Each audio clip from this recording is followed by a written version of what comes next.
sentar, meus irmãos. Coisa boa estar aqui de novo na PDC. Nem me lembro da última vez que estive aqui, mas já tive 1 milhão de vezes aqui. Como é? Vou voltar. Agora eu vou voltar, porque ele está de bem comigo, né? Eu disse a ele quando cheguei aqui, eu disse, que bom que você está de bem comigo, eu estou aqui. Eu nunca fiquei de mal dele, agora ele fica de mal de mim. Marcelo tem uma relação comigo assim, ora ele me ama, ora ele me odeia, ora ele me ama, ora ele me odeia. Eu amo ele o tempo todo. Agora, ora ele me ama, ora ele me odeia.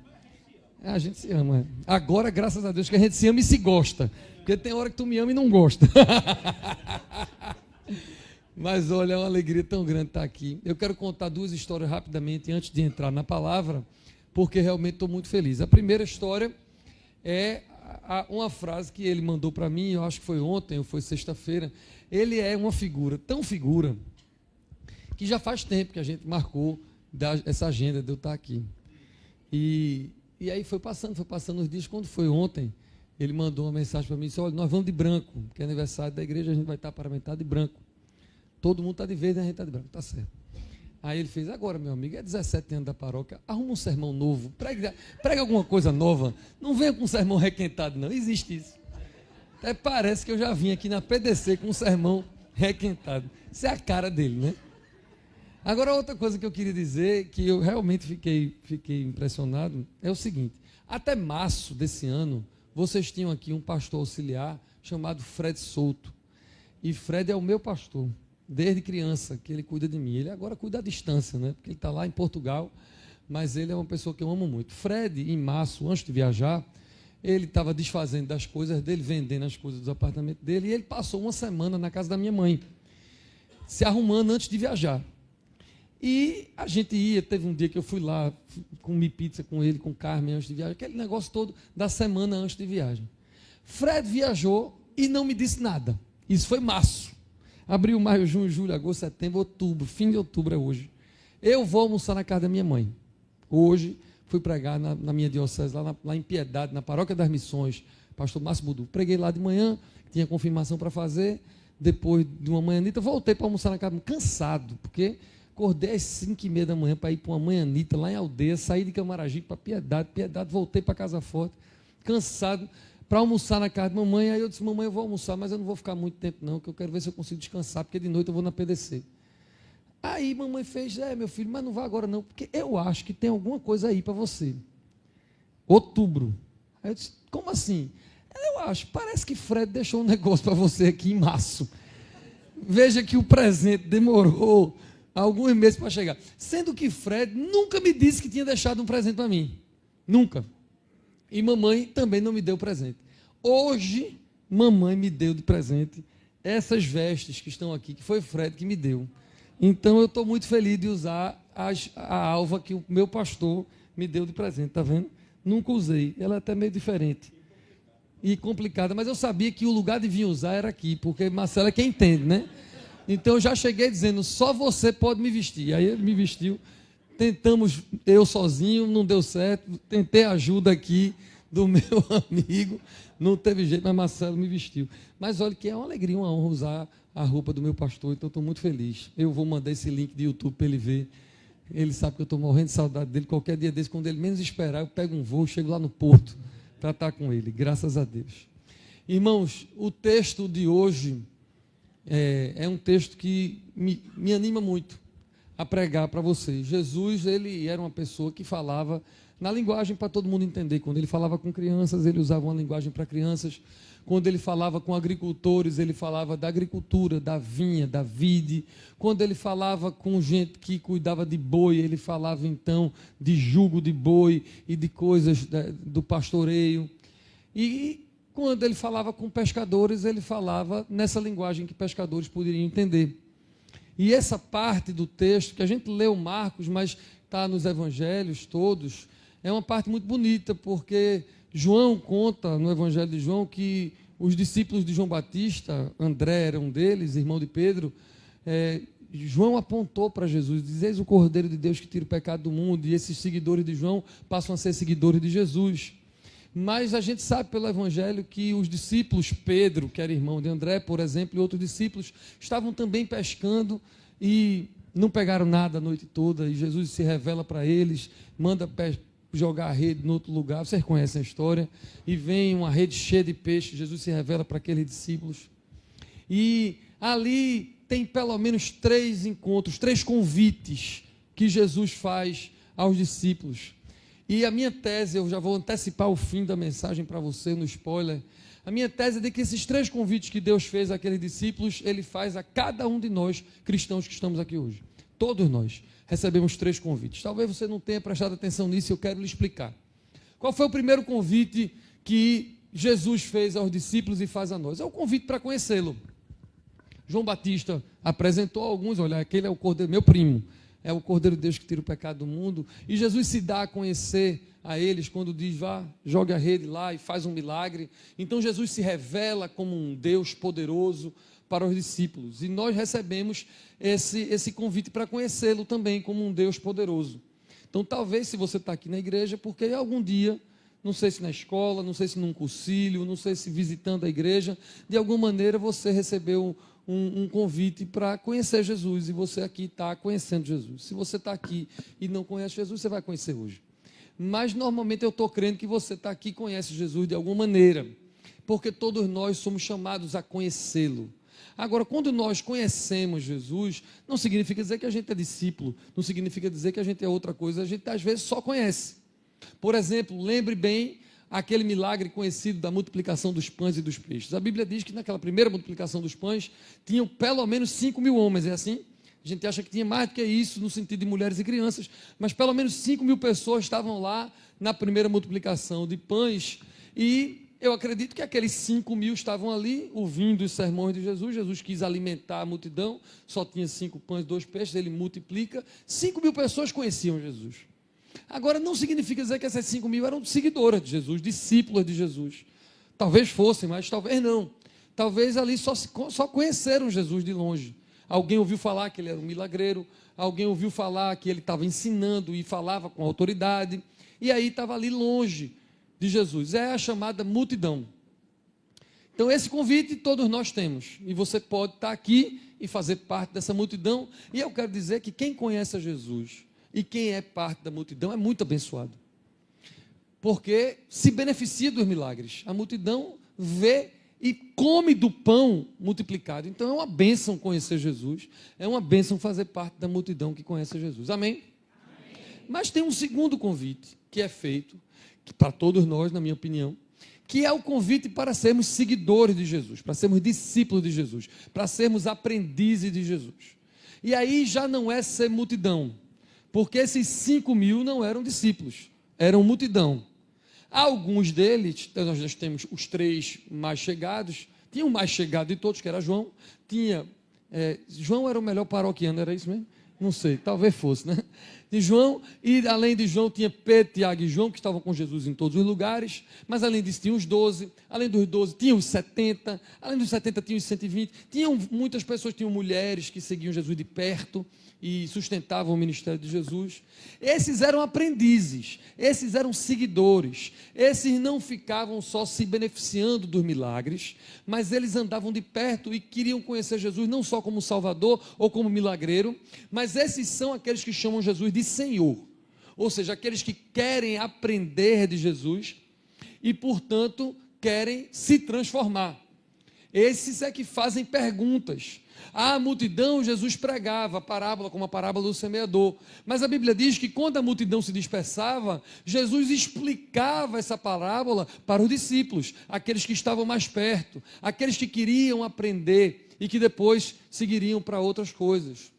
E o convite é para todo mundo, o convite é para você conhecer Jesus, Jesus quer se revelar para você, mas o convite, talvez você não saiba disso, se não sabe, está ouvindo hoje, eu vim para cá para isso, para dizer que você é convidado não só para conhecer Jesus de longe, você é convidado para seguir Jesus de perto.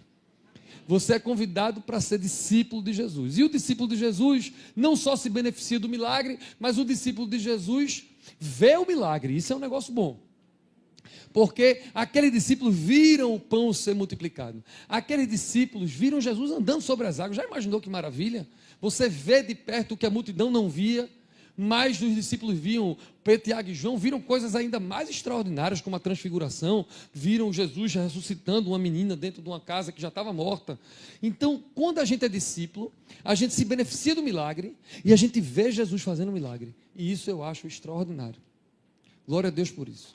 Mas eu vim aqui, não foi falar nem do primeiro e nem do segundo convite. Eu vim aqui falar hoje do terceiro convite que eu acredito que os discípulos receberam e que todos vocês e eu também recebemos, e eu não sei se você que está aqui tem ciência disso. Eu saí de casa para isso, para fazer esse terceiro convite a você hoje, no nome de Jesus, representando Jesus. Hoje de manhã fui pregar numa das igrejas da minha diocese, lá em Piedade, é longe, é quase Candeias, é Piedade no limite de Candeias, é bem longe a igreja. E eu preguei, foi cansativo, porque além do sermão eu tive que confirmar a gente, instituir a cota, ministro comissionado, orei por gente, estava morto e cansado. Quando eu estava saindo, tinha uma criancinha, coisa mais linda do mundo, eu gosto de criança. Aí tinha uma criancinha e fez: ei Jesus, tu não é Jesus? Me quebrou todinho. Veja, eu não sou Jesus não, mas hoje eu quero ser a voz dele, fazendo esse terceiro convite para você. Que convite é esse? É um convite para você ser cooperador de Jesus. Ou, para usar a expressão que nós lemos no texto, para você ser pescador de homem, pescadora de homens e de almas. Assim Jesus fez com aqueles discípulos logo de cara. Veja, Jesus mal tinha se revelado para eles. Era o começo da revelação de Jesus Cristo. E eu quero dizer um negócio a você: a revelação não para. Mesmo que você conheça Jesus, a revelação de quem Jesus é para você vai continuar sendo. Se nós estivéssemos numa escola dominical ou num seminário teológico, eu iria passar um tempo falando de um negócio chamado revelação progressiva. Mas a gente não está aqui, a gente está no sermão. Eu só quero dizer que a revelação não para. Mas o discipulado, que é o segundo convite, também não para. Porque Jesus se revelou para eles, chamou para ser discípulo. Em outros textos do Evangelho, você vai ver Jesus dizendo: vem e me segue, tome sua cruz, né? Que assim mesmo, vem. Eles perguntaram onde é que Jesus dormia, Jesus só disse assim: vem e vê.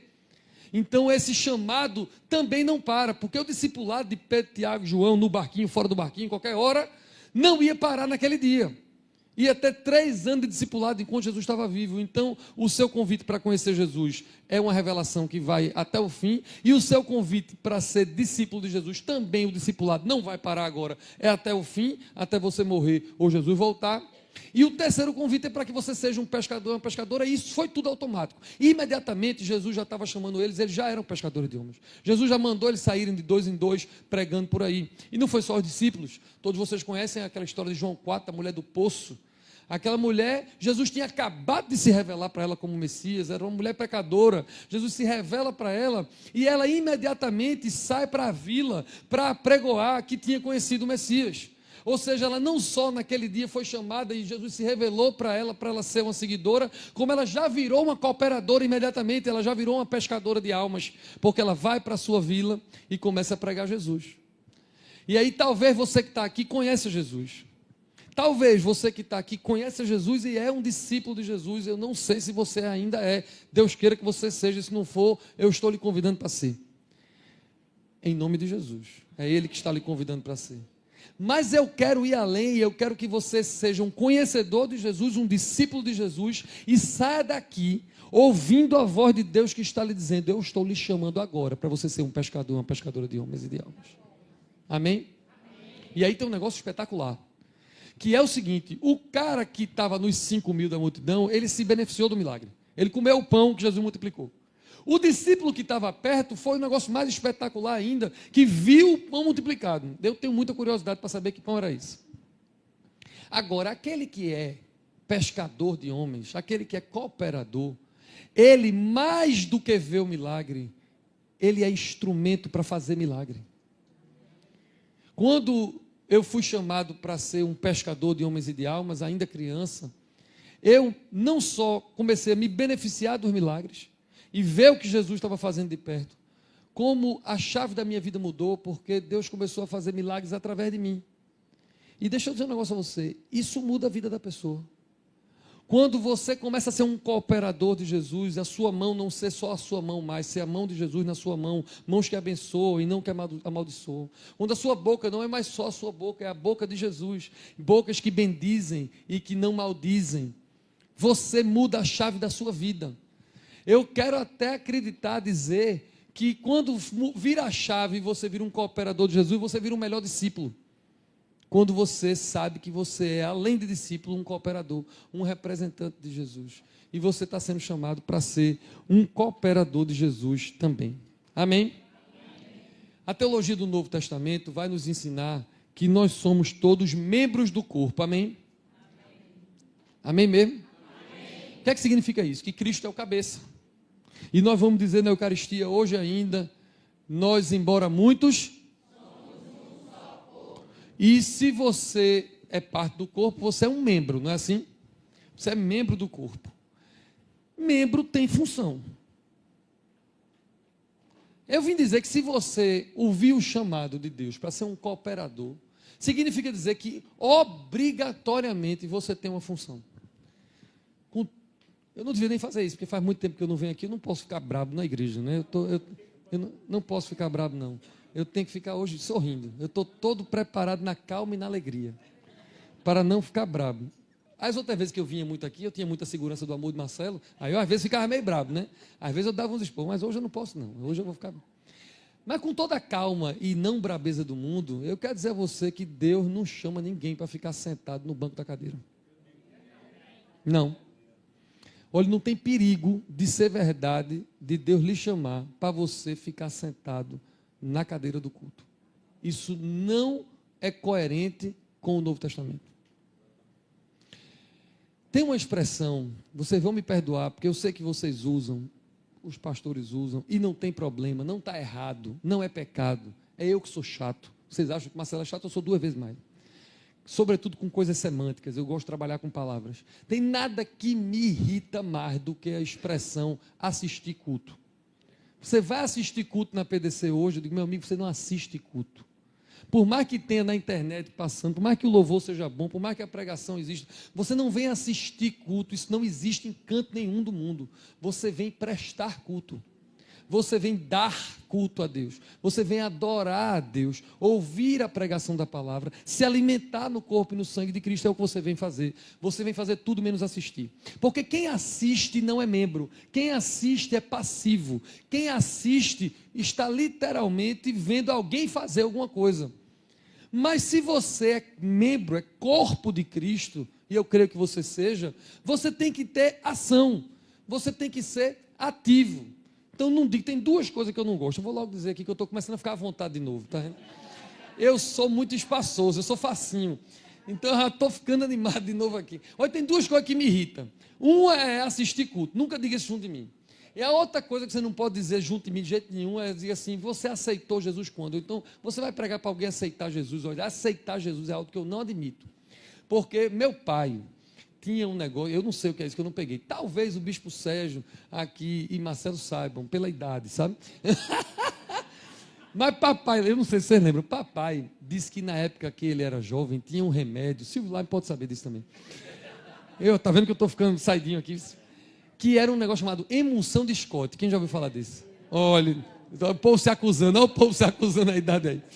Eu não sei o que é isso não, mas emulsão de Scott é óleo de fígado de bacalhau. Diz que é o pior remédio que existe no mundo. É não, tem pior do que óleo. Mas é quase então, né, irmã? Não, mais ou menos não diga que é mais ou menos. Diz que papai disse que era a pior coisa do mundo. Ah, farmácia, aí é uma técnica, né? Mas na memória do papai, era o pior remédio que existia.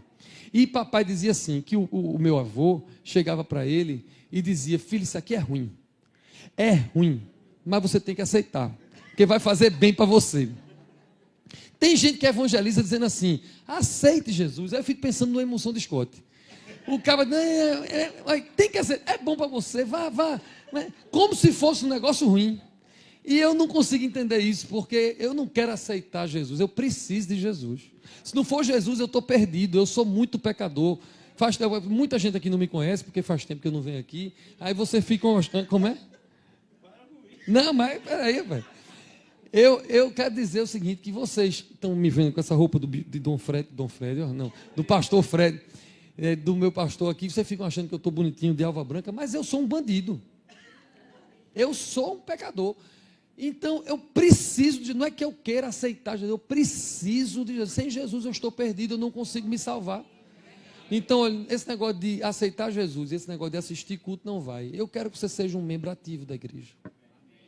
Deus está chamando você hoje, nesse texto, para ser um pescador, uma pescadora de almas. Amém? Deixa eu contar um negócio para vocês engraçado. Na verdade, não devia ser engraçado, é trágico. Mas foi tão engraçado que é aquele negócio, como é que a gente ri para não chorar, né? Vocês sabem que, Marcelo já falou aqui, minha esposa está se tratando de uma leucemia. Deus permitindo, no final do ano, ela é curada totalmente. Ela está num tratamento, está atravessando, cantando louvor. Mas não é fácil. Agora ela está bem, porque ela está no intervalo das quimioterapias, mas o protocolo de quimioterapia dela é um protocolo que é pesado, porque assim, ela faz 30 dias de quimioterapia, aí depois para 30, e depois faz mais 30. E nesses 30 ela agora está no descanso, daqui a 15 dias ela volta para fazer de novo. Ela passa a manhã inteira no hospital, ela chega às 8 da manhã e fica até meio-dia, porque dura 3 horas para descer a quimioterapia dela, mas tem meia hora para chegar, se arrumar, o remédio chegar da farmácia. Então dá mais ou menos entre 3 horas e meia, 4 horas. Todo dia, de 8 a meio-dia, ela vai lá. A segunda-feira é sempre o pior dia, porque ela tem aquele catéter, né? A sua mulher também tem, e é o pior dia porque é o que fura. Aí eu vou, toda segunda-feira, eu estou lá com ela para a furada, mas eu não posso estar todos os dias com ela, porque eu tenho 3 filhos para cuidar e muita coisa para fazer. Aí a igreja se reveza, todo dia vai alguém com ela, na terça, na quarta, na quinta, na sexta, vai passar alguém amanhã com ela lá, ela aproveita para trabalhar, fazer aconselhamento, fazer as coisas todinhas do ministério lá, e é bom isso, né? Ela não fica só. E teve uma figura, uma amiga nossa, que foi passar uma manhã com Paula lá. E ela aproveitou que ela estava com a mulher do bispo o dia inteiro, e ela achou que era bom ela dizer assim: eu vou pegar aqui, viu, Paula, um papel e uma caneta, e vou dizer tudo que é pitaco que eu quero dar na Recom para você dizer para o seu marido. História real, não estou brincando. Ela mesmo pegou um papel e uma caneta e dizia: Paula, eu vou anotar aqui, quando você chegar em casa de noite, diga a ele tudo que eu acho que tinha que ter isso, não podia ter mais isso, tinha que ter isso, não podia ter mais isso. Ela começou a dar pitaco e Paula dizia assim: tá bom, eu vou dizer isso a ele. Essa é uma ideia boa, eu vou dizer isso a ela. Essa aqui eu acho que eu não vou dizer a ele, não. E aí Paula ficou negociando com ela as coisas, mas teve um pitaco que ela deu, que Paula deu uma risada, e ela disse: olha, se eu disser isso a ele, não vai dar certo, não. Aí ela disse: então não diga, mas Paula não aguentou e me disse. Olha o que a mulher queria que eu fizesse na Recom. Ela disse assim: Ivan, a igreja está crescendo. Ô, Paula, diga ao bispo que a igreja está crescendo. A igreja tinha 2 cultos, agora tem 4 cultos. E aí é uma agonia esse negócio de 4 cultos, porque você tem que fazer um culto às 8 para terminar de 9h30, dá tempo de todo mundo sair para poder entrar em meia hora, sair, estacionamento, entrar gente para um culto às 10, a mesma coisa de tarde para de noite, é uma confusão. E aí tem dia que tem uma professora da escola dominical ruim, tem dia que o louvor está desafinado, tem dia que o pregador é mais fraquinho, tem não sei o quê, e a gente não tem um lugar para dar as opiniões, para dizer o que está gostando, o que não está gostando. A gente não tem um canal para dizer aos líderes, aos pastores e ao bispo o que deve continuar e o que deve parar. Manda Ivan criar uma ouvidoria, manda Ivan criar um SAC, serviço de atendimento ao crente. Foi. Vocês estão rindo, mas ela disse. Aí quando Paula me contou, eu disse: como é, rapaz? Se ela quer que tu crie um serviço de atendimento ao crente. Aí eu disse: não vou não, não vou não. E eu ri, a gente riu, mas veja, essa mentalidade é uma mentalidade de quem não entendeu que é membro. Vou explicar por quê. Aí o IBGE diz que as igrejas estão cheias. O IBGE diz que o número de cristãos católicos evangélicos cresce. O IBGE diz, e a gente não precisa que o IBGE diga, só é a gente olhar, em todo canto a gente vê uma igreja abrindo. Lá perto da Recom, numa área de 500 metros da Recom, eu tenho 5 igrejas.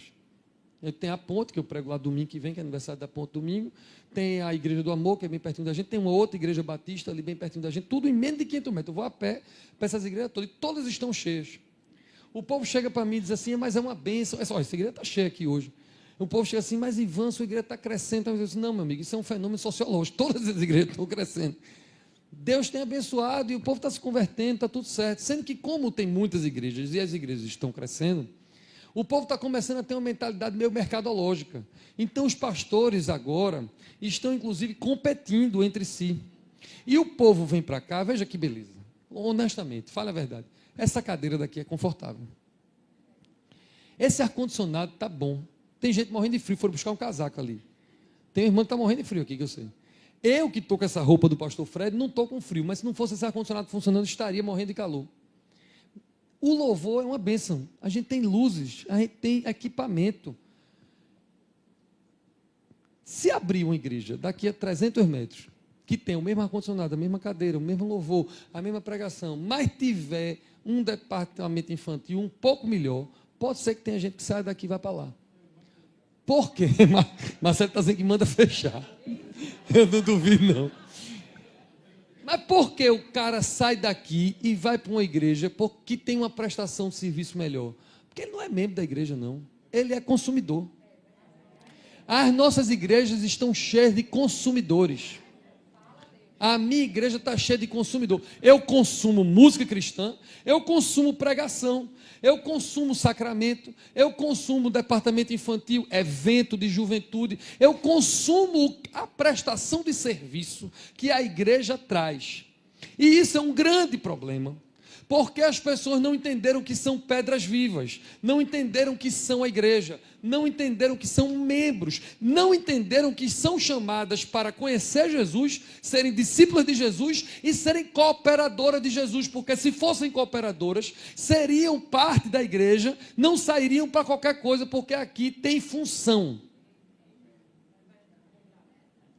Você não é consumidor, você não é cliente. Marcelo tem bons paroquianos e não clientes, consumidores. Tem a melhor paroquiana, inclusive. Vocês entenderam? Isso é tão importante, meus irmãos.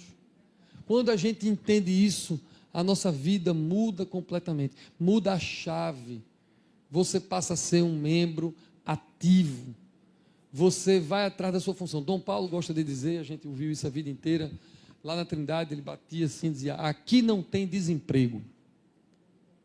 Você estiver aí sentado e quiser ser um pescador de homem, uma pescadora de homem, pode procurar o pastor, pode procurar qualquer líder desse, oficial da igreja acólito, ministro, que eles vão arrumar alguma coisa para você fazer. A gente está precisando de gente para tudo, o tempo todo, para que a igreja avance. A minha meta aqui hoje é fazer você ouvir o chamado de Jesus para dizer, saia do banco. Seja um membro ativo, com função. Seja o olho, seja a mão, seja o braço. Só não seja o apêndice, que eu não sei para que serve. Mas seja um membro ativo da igreja. Amém? Amém? Essa mensagem é uma mensagem que me anima. É uma mensagem que eu creio que quando ela entra e quando ela encarna, muda completamente a nossa vida. Eu quero que vocês recebam e sintam os 3 convites que Deus está fazendo. Amém? Amém? Eu tenho 4 anos que eu me mudei de diocese. Eu era dessa diocese e eu dizia para todo mundo, quando eu era dessa diocese, que esta igreja era a minha segunda casa na diocese. Porque eu vivia muito aqui. Não era? Fora a Trindade, obviamente, que era a minha igreja, eu pregava lá. Era a igreja que eu mais preguei na diocese, foi essa daqui, sem dúvida nenhuma. E eu não queria sair da diocese, de jeito nenhum, não queria sair de junto de Dom Paulo. Várias vezes Dom Paulo quis me expulsar e eu não quis sair. E quando ele me mandou para a Recon, eu não queria ir. Mas eu me rendi ao que eu entendi que era a vontade de Deus para a minha vida, ir para lá. E eu fui. E quando cheguei lá, na igreja, o povo não me conhecia. Hoje já me conhece, porque 4 anos, vai fazer 4 anos em dezembro, hoje já me conhece. Quando eu cheguei lá, o povo vinha reclamar comigo. E hoje ninguém vem reclamar mais comigo. Tu me escolhe outros pastores para fazer reclamação. Comigo ninguém vem mais. Porque quando eu cheguei lá e o povo fazia assim, pastor, eu não tinha sido sagrado bispo ainda, né? Eu era o deão da igreja, o povo chegava assim e dizia assim, pastor, presta atenção.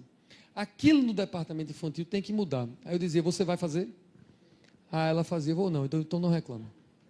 Aí isso foi a primeira. Aí esse negócio, as pessoas falam, né? Aí teve um outro cara que disse assim, eu acho que a gente ia botar uma luz ali, eu botava, se tu vem, acabou não, então não reclame. Aí ele já saiu dizendo a outras pessoas. Aí teve uma pessoa que disse assim, aquela parede está meio suja. Eu disse, eu compro a tinta, você vem pintar? Aí quando isso aconteceu, umas 5 ou 6 vezes, entre a juventude, entre os casais, entre os cursilistas, espalhou-se a notícia de que ninguém podia reclamar comigo. Porque se reclamasse comigo, eu ia dar o serviço. Aí o povo não reclama mais, porque ninguém quer o serviço. Mas por que eu faço isso? E por que eu dizia isso? Porque eu não quero ter clientes.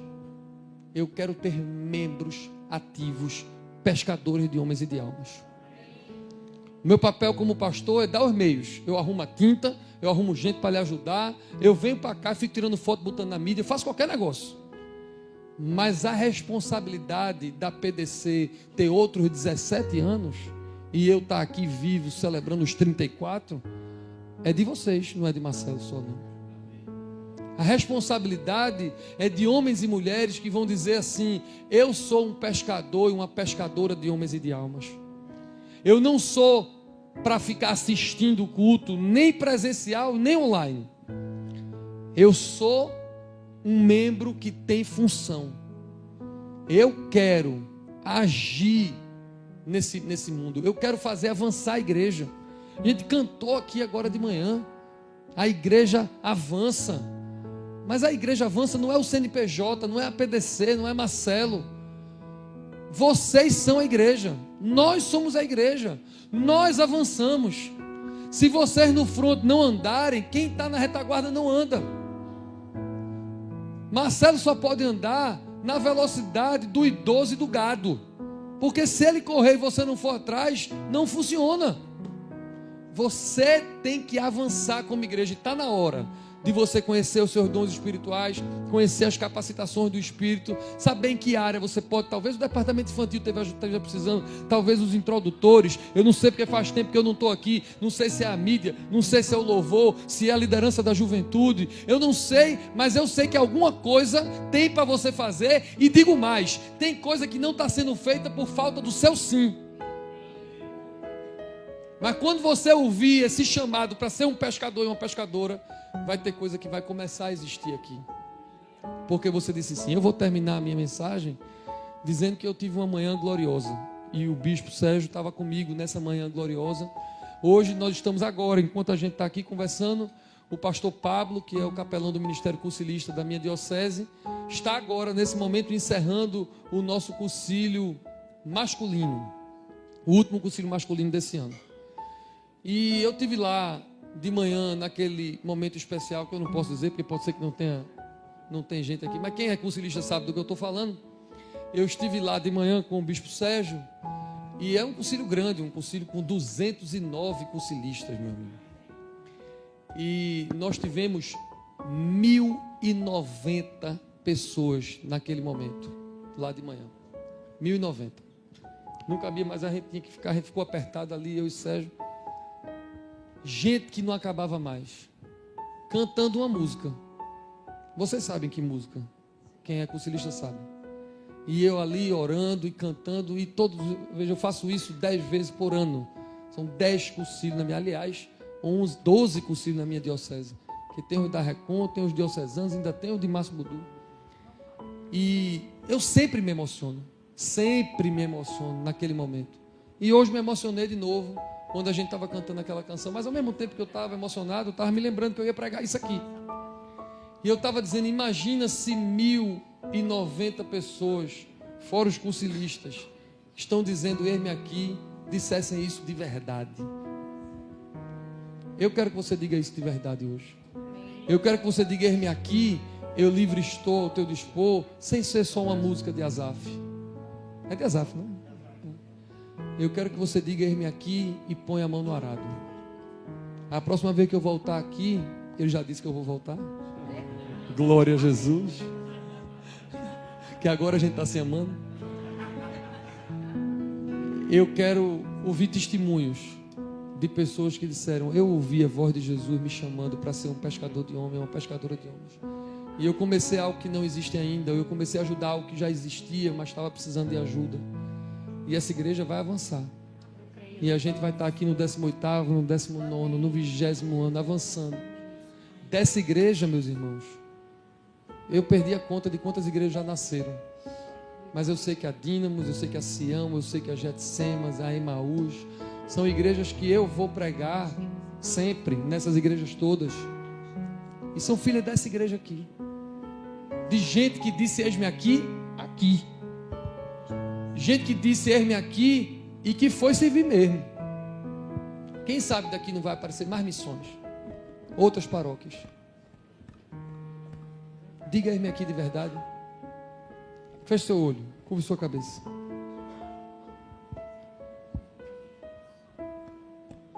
Senhor,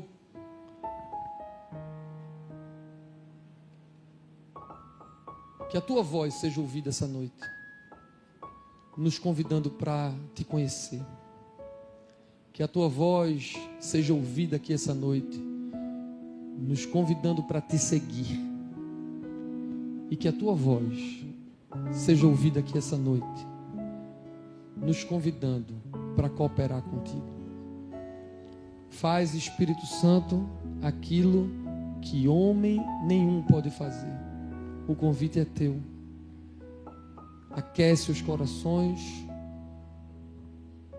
acende neles o fogo do teu amor, e tudo será criado, e renovarás a face da terra. Bendito seja o teu nome. Amém e amém. Deus abençoe vocês.